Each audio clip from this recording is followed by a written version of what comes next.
Polda NTT ringkus 1 orang pelaku sekaligus sindikat perdagangan orang asal Bangladesh.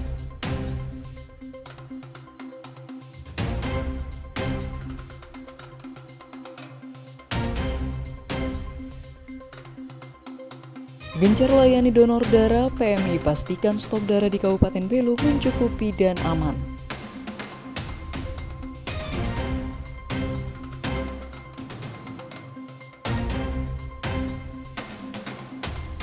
Warga desa Tulaka di Kabupaten Belu raup untung jutaan rupiah dengan membudidayakan jambu kristal di pekarangan rumah.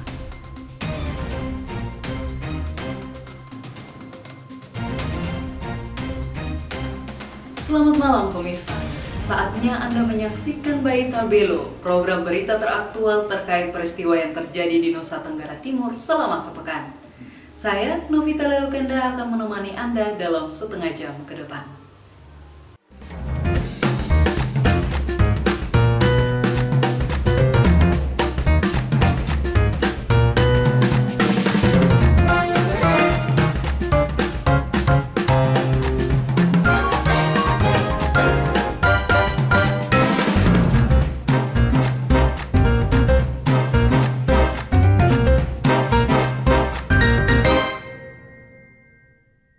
Kepolisian daerah Nusa Tenggara Timur mengungkap pelaku tindak pidana perdagangan orang asal Bangladesh pada Jumat 17 Mei di Mapolda NTT.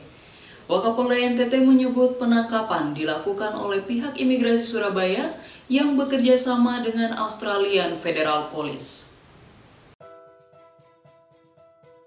Kepolisian Republik Indonesia daerah Nusa Tenggara Timur gelar konferensi pers penangkapan Habibur Rahman, pelaku penyeludupan manusia internasional. Pelaku berkewarganegaraan Bangladesh.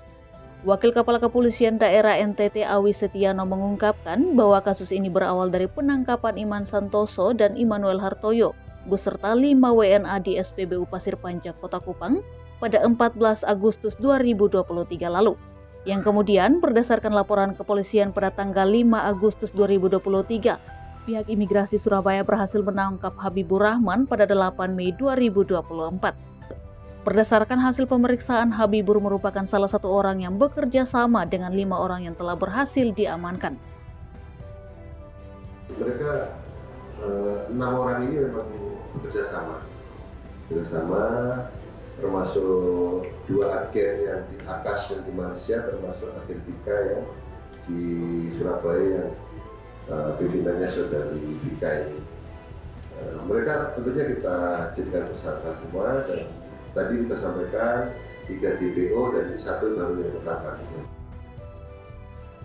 Melalui penangkapan ini menunjukkan komitmen kuat dari Polda NTT dan pihak keimigrasian dalam memberantas kejahatan penyeludupan manusia yang melibatkan jaringan internasional. Untuk itu, Dirwasdakim Ditjen Imigrasi Safar Muhammad Godam berkomitmen bersama stakeholder lainnya untuk memberantas perdagangan manusia yang menjadi atensi nasional.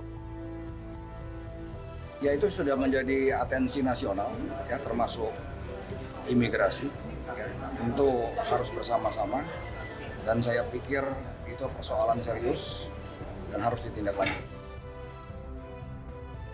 Dalam upaya tersebut diharapkan kerjasama ini terus berlanjut agar dapat memberantas kasus tindak pidana perdagangan orang, serta dapat memberikan perlindungan bagi para korban dan mencegah terjadinya kejahatan serupa. Dari Kupang, Tim Liputan Timur TV melaporkan. Badan Meteorologi, Klimatologi, dan Geofisika mengungkap Provinsi Nusa Tenggara Timur berpotensi dilanda angin kencang. Kondisi ini juga berdampak pada meluasnya kebakaran hutan pada beberapa wilayah. Angin muson timur saat ini melanda Provinsi Nusa Tenggara Timur. Berdasarkan monitoring Badan Meteorologi, Klimatologi, dan Geofisika, Perakirawan Cuaca Riris Elisa mengungkapkan, secara umum wilayah NTT telah memasuki musim kemarau. Beberapa wilayah yang berpotensi dilanda angin kencang diantaranya seperti di Pulau Timur, Kabupaten Rotendao, Kabupaten Saburai Jua, dan Kabupaten Manggarai Barat.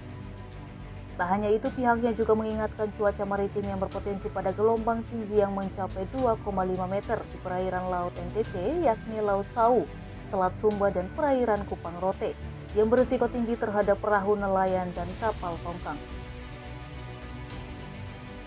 Kondisi cuaca NTT pada umumnya saat ini cerah berawan dan potensi hujan menurun dikarenakan saat ini adanya monsun aktif. Ketika monsun timur aktif, meningkatkan kecepatan angin secara khusus di wilayah Nusa Tenggara Timur. Dan untuk perairan gelombang di Nusa Tenggara Timur berkisar antara 0,5 hingga 2,5 meter. Potensi angin kencang saat ini di Kupang berdampak pada kebakaran lahan dan hutan. Oleh karena itu, BMKG mengimbau masyarakat agar tidak membuang puntung rokok dan membakar sampah pada tempat yang berpotensi terjadi kebakaran. Selain itu juga diimbau bagi warga yang tinggal di pesisir pantai untuk selalu waspada, terutama para nelayan dan kapal tongkang. Dari Kupang, Tim Liputan Timur TV melaporkan. Para jurnalis yang terkumpul dari berbagai media massa se-Nusa Tenggara Timur membentuk Komite Keselamatan Jurnalis atau KKJ NTT. Komite yang dideklarasikan di Kupang pada Sabtu 25 Mei ini menyoroti kebebasan pers dan maraknya jurnalis yang menjadi korban kekerasan.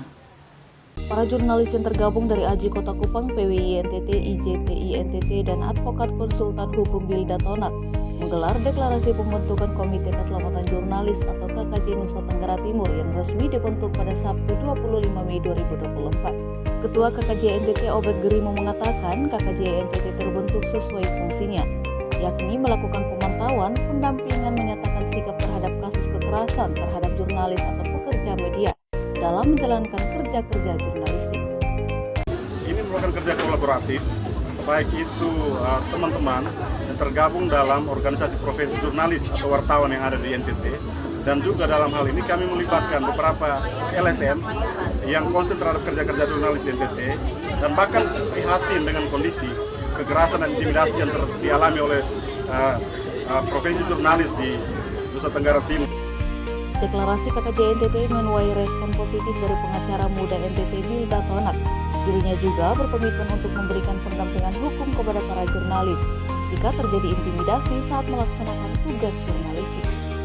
Menghimbau kepada semua stakeholder yang ada, baik masyarakat pada umumnya, untuk perlakukanlah jurnalis sebagaimana mestinya, berilah mereka tempat terhormat. Kenapa demikian? Karena jurnalis itu adalah salah satu pilar dalam negara demokrasi.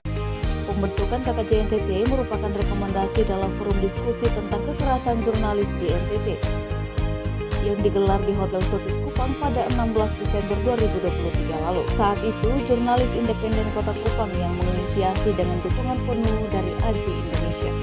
Dari Kupang, Tim Liputan Timur TV.